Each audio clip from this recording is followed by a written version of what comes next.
পৃথিবীতে এমন কিছু মানুষ আছেন যারা পর্দার পেছন থেকে পৃথিবী নিয়ন্ত্রণ করেন। দেশের রাষ্ট্রপতি নির্বাচিত হন, কিন্তু সর্বোচ্চ ক্ষমতা তার নয়। সংসদ আইন পাশ করে, কিন্তু চূড়ান্ত অনুমোদন অন্য কারো কাছ থেকে আসে।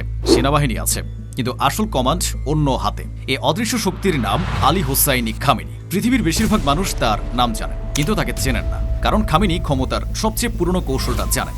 যত কম দেখা যাবে তত বেশি রহস্যময় থাকবে, এবং রহস্যময়তা নিজেই একটা ক্ষমতা। 1989 সাল থেকে 2026 সাল পর্যন্ত তিনি ছিলেন ইরানের সর্বোচ্চ নেতা, 35 বছরের বেশি। এই সময়ে আমেরিকায় 7 জন রাষ্ট্রপতি এসেছেন গেছেন, ইরানেও বেশ কয়েকজন রাষ্ট্রপতি এসে গেছেন, কেউ সরকারপন্থী, কেউ কট্টরপন্থী, কিন্তু খামেনি থেকেছেন। তার শাসনে ইরান পারমাণবিক শক্তিধর হয়েছে, অথবা প্রায় হয়েছে। আন্তর্জাতিক নিষেধাজ্ঞায় অর্থনীতি ঢুকেছে, মানুষ রাস্তায় নেমেছে বারবার, প্রতিবার দমন করা হয়েছে। এই মানুষটা কে, কোথা থেকে এলেন, কিভাবে ক্ষমতা পেলেন, এবং এতদিন ধরে কিভাবে রেখেছেন? এই প্রশ্নগুলোর উত্তর জানতে হলে একটা জটিল জীবনের গভীরে যেতে হবে। বিন্দুর আজকের পর্বে আমরা সেই রহস্যময় জীবনের গভীরে ডুব দেব। 1939 সালে মাশহাদে জন্ম। মাশহাদ ইরানের পবিত্রতম শহরগুলোর একটা। ইমাম রেজার মাজার এখানে, শিয়া ইসলামের 8ম ইমামের সমাধি। প্রতি বছর কোটি মানুষ তীর্থ করতে আসেন। কিন্তু খামেনির জন্ম ছিল এই পবিত্রতার মধ্যেও দারিদ্র্যের। বাবা ছিলেন একজন সাধারণ মোল্লা, গ্রামীণ ধর্মীয় শিক্ষক। পরিবার বড়, অথচ আয় কম। খামেনি পরে বলেছিলেন, তার শৈশবে পরিবার এতটাই দরিদ্র ছিল যে কখনো কখনো বাড়িতে কেরোসিনের তেলও থাকতো না, রাতে পড়াশোনার জন্য আলো ছিল না। এই দারিদ্র্য তাকে একটা জিনিস শিখিয়েছিল, পরিশ্রম এবং জ্ঞানই একমাত্র পথ। ধর্মীয় পরিবারের জন্ম মানে ছেলের পড়াশোনা হবে মাদ্রাসার ইসলামিক আইন এবং দর্শনে। খামেনিও সেই পথেই গেলেন। মাশহাদে প্রাথমিক পড়াশোনা, তারপর কোমে, যা ইরানের সবচেয়ে গুরুত্বপূর্ণ শিয়ার শিক্ষা কেন্দ্র। কোমে তার জীবনের সবচেয়ে গুরুত্বপূর্ণ সাক্ষাৎ হল রুহুল্লাহ খোমেনির সাথে। খোমেনি তখন কোমের অন্যতম প্রভাবশালী আলেম। তরুণ খামেনি মুগ্ধ হলেন। খোমেনির রাজনৈতিক দর্শন, ভেলায়েতে ফকিহ, ধর্মীয় বিজ্ঞানের শাসন, এটা তাকে আকর্ষণ করল। কিন্তু সে সময়ে খামেনি জানতেন না এ সম্পর্ক একদিন তাকে সেই খোমেনির স্থলাভিষিক্ত করবে। 1960 থেকে 70-এর দশকে ইরানের শাহের বিরুদ্ধে আন্দোলন বাড়ছিল। খামেনি এ আন্দোলনে যোগ দিলেন, সক্রিয় রাজনৈতিক কর্মী হিসেবে পরিচিত হলেন। শাহের SAVAK গোয়েন্দা বাহিনী তাকে বারবার গ্রেফতার করল। কারাগারে গেলেন 6 বার। কারাগারের অভিজ্ঞতা তাকে শক্ত করেছে বলে পরবর্তী জীবনে তিনি বলেছেন। কিন্তু আরেকটা শিক্ষাও পেলেন, রাষ্ট্রপতি কতটা নিষ্ঠুর হতে পারে, এবং এই শিক্ষাটা পরে তিনি নিজেই প্রয়োগ করলেন অন্যদের উপর। 1979 সালে বিপ্লব এলো, শাহ গেলেন, খোমেনি ফিরলেন, এবং খামেনি হলেন বিপ্লবের অন্যতম মুখ। 1979 সালের ইসলামী বিপ্লব পরবর্তী ইরানের ইতিহাস ছিল এক চরম ও নির্মম ক্ষমতার লড়াইয়ের ইতিহাস। স্বৈরাচারী শাহ শাসনের পতনের লক্ষ্যে বামপন্থী, উদারপন্থী ও ধর্মীয় দলসহ নানা মতাদর্শের গোষ্ঠী একসঙ্গে রাজপথে নেমেছিল। কিন্তু বিপ্লব সফল হওয়ার পর দৃশ্যপট দ্রুত বদলে যায়। সমস্ত ক্ষমতা এসে কেন্দ্রীভূত হতে শুরু করে আয়াতুল্লাহ রুহুল্লাহ খোমেনির একনিষ্ঠ অনুসারীদের হাতে। আর এই বিশ্বস্ত চক্রের অন্যতম প্রধান ও প্রভাবশালী মুখ ছিলেন আলী খামেনি। বিপ্লবের ঠিক পরের বছরগুলোতে খামেনি অত্যন্ত দ্রুততার সাথে ক্ষমতার সিঁড়ি বেয়ে উপরে উঠতে থাকেন এবং একের পর এক গুরুত্বপূর্ণ রাষ্ট্রীয় পদের দায়িত্ব নেন। প্রথমে তিনি প্রতিরক্ষা মন্ত্রণালয়ের ডেপুটি হিসেবে সামরিক ও কৌশলগত দিক থেকে অত্যন্ত সংবেদনশীল দায়িত্ব পালন করেন। এরপর তিনি তেহরানের জুমার নামাজের ইমাম নিযুক্ত হন, যা ছিল প্রচণ্ড রাজনৈতিক তাৎপর্যপূর্ণ এক পদ। এই মঞ্চ থেকে দেওয়া তার খুতবা ও রাজনৈতিক দিক নির্দেশনা রেডিও টেলিভিশনের মাধ্যমে পুরো দেশের মানুষ শুনত। পরবর্তীতে ইরাক-ইরান যুদ্ধের সেই সংকটময় সময়ে সামরিক নীতি নির্ধারণে সুপ্রিম ডিফেন্স কাউন্সিলের প্রধান হিসেবে তিনি কেন্দ্রীয় ভূমিকা পালন করেন। নিজের রাজনৈতিক দূরদর্শিতা ও খোমেনির প্রতি প্রশ্নহীন আনুগত্যের প্রমাণ দিয়ে 1981 সালে তিনি ইরানের রাষ্ট্রপতি নির্বাচিত হন এবং পরপর 2 মেয়াদে এই দায়িত্ব পালন করেন। তবে রাষ্ট্রপতি থাকাকালীন সময়ের একটি রক্তক্ষয়ী অধ্যায় আলী খামেনির জীবন ও মনস্তত্ত্বকে চিরকালের জন্য বদলে দেয়। 1981 সালের এক ভয়াবহ বোমা হামলায় তিনি গুরুতর আহত হন। এই হামলায় তার ডান হাতটি প্রায় অকেজো হয়ে যায়। কনুয়ের নিচের অংশ ঠিকমতো কাজ করত না এবং জনসম্মুখে সেটি সাধারণ কাপড় দিয়ে ঢেকে রাখতেন। চারপাশের বহু মানুষ সেই বিস্ফোরণে প্রাণ হারালেও অলৌকিকভাবে বেঁচে যান খামেনি। এই মৃত্যুর মুখ থেকে ফিরে আসাকে তিনি কেবল কোনো সাধারণ ঘটনা হিসেবে দেখেননি, বরং একে ঈশ্বরের এক বিশেষ ইশারা ও ইচ্ছে বলে বিশ্বাস করেছেন। এই জীবনদান খামেনির মনস্তত্ত্বকে আরও অনমনীয় ও দৃঢ় করে তোলে। তিনি মনে প্রাণে বিশ্বাস করতে শুরু করেন যে ইরানের ইসলামী বিপ্লবকে টিকিয়ে রাখা এবং একে চূড়ান্ত লক্ষ্যে পৌঁছে দেওয়ার এক বিশেষ ঐশ্বরিক মিশন সম্পন্ন করতেই ঈশ্বর তাকে বাঁচিয়ে রেখেছেন। 1980 থেকে 1988 পর্যন্ত ইরান-ইরাক যুদ্ধে খামেনি ছিলেন রাষ্ট্রপতি। 8 বছরের এই যুদ্ধ ইরানের সমাজকে, অর্থনীতিকে, রাজনীতিকে গভীরভাবে বদলে দিয়েছিল। লক্ষ লক্ষ ইরানি মারা গেছেন, শহর ধ্বংস হয়েছে, তরুণ প্রজন্ম রণাঙ্গনে শেষ হয়ে গেছে। খামেনি সে যুদ্ধের প্রশাসনিক মুখ ছিলেন, কিন্তু আসল সামরিক সিদ্ধান্ত নিতেন খোমাইনি এবং IRGC। যুদ্ধের এই অভিজ্ঞতা খামেনিকে একটি গভীর বিশ্বাস দিয়েছে, ইরানের চারদিকে শত্রু আছে এবং শক্তি না দেখালে শত্রু আরও এগিয়ে আসে। এই বিশ্বাস পরে তার পুরো বৈদেশিক নীতির ভিত্তি হয়েছে। 1989 সালের জুন খোমাইনি মারা গেলেন। ইরান একটা অভূতপূর্ব সংকটে পড়ল। উত্তরসূরি কে হবেন? ইরানের ইসলামী প্রজাতন্ত্রের সংবিধান অনুযায়ী সর্বোচ্চ নেতা বা সুপ্রিম লিডারের পদের জন্য সবচেয়ে বড় শর্ত ছিল তাকে হতে হবে সর্বোচ্চ ধর্মীয় পণ্ডিত বা মার্চা, অর্থাৎ এমন একজন ধর্মীয় ব্যক্তিত্ব যার অগাধ পাণ্ডিত্য থাকবে এবং শত শত আলেম যাকে ধর্মীয় বিষয়ে অনুসরণ করবেন। কিন্তু আয়াতুল্লাহ খুমাইনির মৃত্যুর পর এই পদ পূরণের ক্ষেত্রে এক বড় রাজনৈতিক জটিলতা তৈরি হয়। কারণ ধর্মীয় দিক থেকে যারা সত্যিকার অর্থেই এই পদের যোগ্য বা মার্জাত ছিলেন তাদের বড় অংশই ছিলেন খোমাইনির বিলায়াত ই ফকিহ দর্শনের ঘোর বিরোধী, যা তৎকালীন শাসক গোষ্ঠীর জন্য ছিল রাজনৈতিকভাবে অত্যন্ত বিপজ্জনক। আর বাকি যারা সমমনা ছিলেন তারা ছিলেন অত্যন্ত বৃদ্ধ ও গুরুতর অসুস্থ। এই চরম অচলাবস্থা নিরসনে বৈঠকে বসে সুপ্রিম লিডার নির্বাচনের দায়িত্বে থাকা সর্বোচ্চ পরিষদ কাউন্সিল অব এক্সপার্টস সে গুরুত্বপূর্ণ মুহূর্তে তৎকালীন প্রভাবশালী সংসদ স্পিকার হাশেমি রাফসানজানি পুরো কাউন্সিলকে একটি নির্দিষ্ট সিদ্ধান্তের দিকে চালিত করেন। তিনি কাউন্সিলে দাবি করেন যে আয়াতুল্লাহ খোমাইনি স্বয়ং জীবিত অবস্থায় আলী খামেনিকে এ পদের জন্য উপযুক্ত বলে উল্লেখ করেছিলেন। রাফসানজানির এ দাবির পেছনে ঐতিহাসিক সত্যতা কতটুকু ছিল কিংবা খোমাইনি আসলেই এমন কিছু বলেছিলেন কিনা তা নিয়ে আজও বিস্তর বিতর্ক রয়েছে এবং এর কোনো অকাট্য প্রমাণ পাওয়া যায় না। তবে এ দাবির রাজনৈতিক ফলাফল ছিল একদম পরিষ্কার ও তাৎক্ষণিক। ফলে খামেনি মনোনীত হলেন। এক সিদ্ধান্তে তাকে গ্র্যান্ড আয়াতুল্লাতে পদোন্নতি দেওয়া হলো, যদিও তিনি এ পদমর্যাদা যোগ্য ছিলেন না সনাতন মানদণ্ডে। অর্থাৎ যে পদ পেতে হলে দশকের পর দশক ধর্মীয় পাণ্ডিত্য দরকার, সে পদ রাজনৈতিক সিদ্ধান্তে একদিনে পেলেন। ইরানের অনেক বড় আলেম এই নিয়োগকে বৈধ মনে করেননি। গ্র্যান্ড আয়াতুল্লাহ মোন্তাজিরি, যিনি আসলে খোমাইনির মনোনীত উত্তরসূরি ছিলেন, এই সিদ্ধান্তের সমালোচনা করলেন এবং সেই কারণে তাকে গৃহবন্দী করা হলো। এটা খামেনির শাসনের সবচেয়ে বড় দুর্বলতা, অত্যন্ত ধর্মীয় বৈধতার প্রশ্ন। তিনি নিজে জানেন ঐতিহ্যগত শিয়া মানদণ্ডে তিনি সর্বোচ্চ ধর্মীয় কর্তৃত্বের যোগ্য নন। এই অনিশ্চয়তা তাকে আরও কঠোর করেছে, কারণ প্রশ্নবিদ্ধ বৈধতা রক্ষার জন্য অনেক বেশি নিয়ন্ত্রণ দরকার।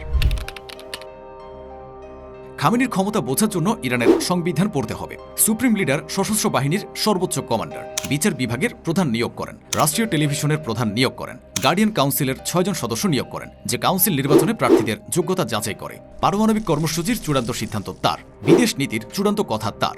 রাষ্ট্রপতি নির্বাচন হন, কিন্তু রাষ্ট্রপতি প্রার্থীদের যোগ্য ঘোষণা করে গার্ডিয়ান কাউন্সিল, যার অর্ধেক সদস্য খামেনির নিয়োগ করা। এটা এমন একটা কাঠামো যেখানে গণতন্ত্রের চেহারা আছে, কিন্তু ফলাফল নিয়ন্ত্রিত। আইআরজিসি ছিল খামেনির সবচেয়ে বিশ্বস্ত হাতিয়ার। ইরানের রেভলিউশনারি গার্ড বা আইআরজিসি সাধারণ সেনাবাহিনী নয়, এটা বিপ্লব রক্ষার জন্য তৈরি। বাইরের শত্রু নয়, ভেতরের বিরোধীদের থেকে বিপ্লব রক্ষার জন্য। আইআরজিসি সরাসরি সুপ্রিম লিডারের কাছে দায়বদ্ধ, রাষ্ট্রপতির কাছে নয়। এবং আইআরজিসি এখন শুধু সামরিক নয়, অর্থনৈতিক সাম্রাজ্য, যেমন তেল, নির্মাণ, টেলিযোগাযোগ, আমদানি রপ্তানি। মোদ্দা কথা, ইরানের অর্থনীতির বিশাল অংশ তাদের নিয়ন্ত্রণে। এই অর্থনৈতিক ক্ষমতা তাদের রাজনৈতিক আনুগত্য নিশ্চিত করে। খামেনি আইআরজিসিকে ভালো রাখেন, আইআরজিসি খামেনিকে ক্ষমতায় রাখে। তবে খামেনির 35 বছরে কয়েকবার সরকারপন্থী রাষ্ট্রপতি এসেছেন, মোহাম্মদ খাতামি, হাসান রুহানি। প্রতিবারই একই প্যাটার্ন। সরকারপন্থী রাষ্ট্রপতি কিছু পরিবর্তন আনার চেষ্টা করেন, বাক স্বাধীনতা, নারীর অধিকার, পশ্চিমার সাথে সম্পর্ক। প্রতিবারই খামেনির সিস্টেম সে পরিবর্তন আটকে দেয়। গার্ডিয়ান কাউন্সিল বিল ভ্যাটো করে, বিচার বিভাগ সরকারপন্থী সংবাদ মাধ্যম বন্ধ করে, আইআরজিসি ভিন্ন এজেন্ডা চালায়। খামেনি বারবার দেখিয়েছেন ইরানে রাষ্ট্রপতি বদলানো যায়, কিন্তু ব্যবস্থা বদলানো যায় না, কারণ ব্যবস্থাটা তার।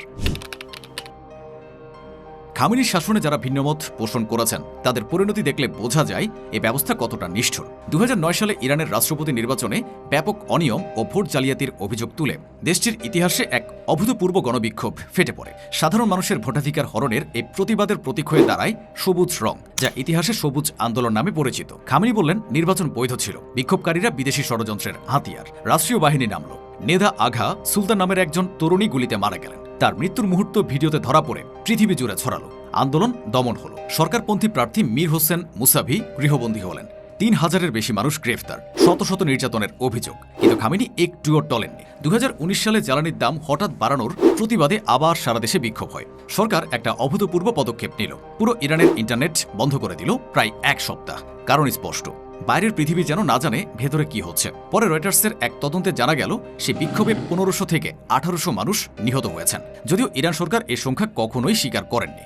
2022 সালে 22 বছরের তরুণী মাহসা আমিনি যখন নৈতিকতা পুলিশের হেফাজতে প্রাণ হারালেন, তখন ইরানে এক অভূতপূর্ব বিদ্রোহের দাবানল জ্বলে ওঠে। জেন জিয়ান আজাদি বা নারী জীবন স্বাধীনতা, এই স্লোগানকে কেন্দ্র করে শুরু হওয়া আন্দোলনটি ছিল আগের সবগুলো চেয়ে আলাদা। এটি কেবল রাজনৈতিক সংস্কারের দাবি ছিল না, বরং ছিল জীবনযাত্রার মৌলিক স্বাধীনতার এক সামাজিক লড়াই। শুধু তেহরান নয়, পুরো দেশ এবং বিভিন্ন জাতিসত্তার মানুষ এতে একাত্ম হয়। এই গণজোয়ার দমাতে রাষ্ট্র কঠোর পথকে বেছে নেয়। 500-র বেশি মানুষ নিহত হন এবং হাজার হাজার বিক্ষোভকারীকে গ্রেফতার করা হয়। সুপ্রিম লিডার আলী খামেনি বরাবরের মতোই একে বিদেশি ষড়যন্ত্র বলে অভিহিত করেন। যদিও শেষ পর্যন্ত দমন পীড়নের মুখে আন্দোলন দৃশ্যত স্থিমিত হয়ে যায়, কিন্তু সমাজের গভীরে পুঞ্জীভূত ক্ষোভ মুছে যায়নি। ইরানের এই 3টি প্রধান আন্দোলন একটি নির্মম চক্রকে স্পষ্ট করে তোলে। প্রতিটি প্রজন্ম রাজপথে বেরিয়ে আসছে, প্রতিবারই তাদের নির্মমভাবে দমন করা হচ্ছে এবং ফলশ্রুতিতে পরের প্রজন্ম আরও বেশি ক্ষোভ আর ঘৃণা নিয়ে বেড়ে উঠছে। দমনের মাধ্যমে শাসন টিকিয়ে রাখা গেলেও মানুষের মনের মধ্যে সেই আগুন প্রতিবারই আরও তীব্র হচ্ছে। খামেনির সবচেয়ে জটিল এবং সবচেয়ে বিপজ্জনক সিদ্ধান্ত ছিল ইরানের পারমাণবিক কর্মসূচি। খামেনি বলেছেন পারমাণবিক অস্ত্র ইসলামে নিষিদ্ধ। তিনি বলেছেন ইরানের লক্ষ্য শান্তিপূর্ণ পারমাণবিক শক্তি, কিন্তু তার কথা পশ্চিম বিশ্বাস করেনি। কারণটা যুক্তিসঙ্গত। ইরান তার পারমাণবিক কার্যক্রম গোপন রেখেছিল বছরের পর বছর, আন্তর্জাতিক পরিদর্শকদের সম্পূর্ণ প্রবেশাধিকার দেয়নি এবং পারমাণবিক সক্ষমতা থাকলে ইরান একটা সম্পূর্ণ ভিন্ন শক্তি।